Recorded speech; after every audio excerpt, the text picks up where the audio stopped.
ऐका ना, आज मस्त हुलग्याची उसळ करणार आहोत. तर बघा, अशा प्रकारे हुलगे असतात, चपटे असतात. तर रात्रभर पाण्यात भिजवून दिवसभर त्याला मोड आणून घेतलेले आहेत.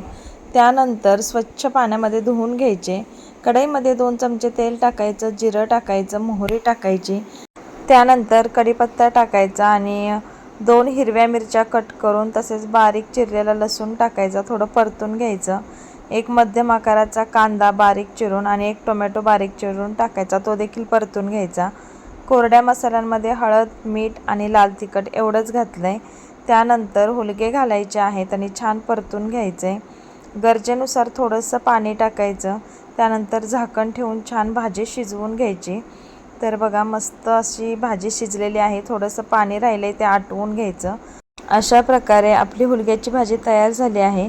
व्हिडिओ आवडला असेल तर लाईक करा, शेअर करा, चॅनलला सबस्क्राईब करा, इंस्टा असला तर फॉलो करा. थँक्यू.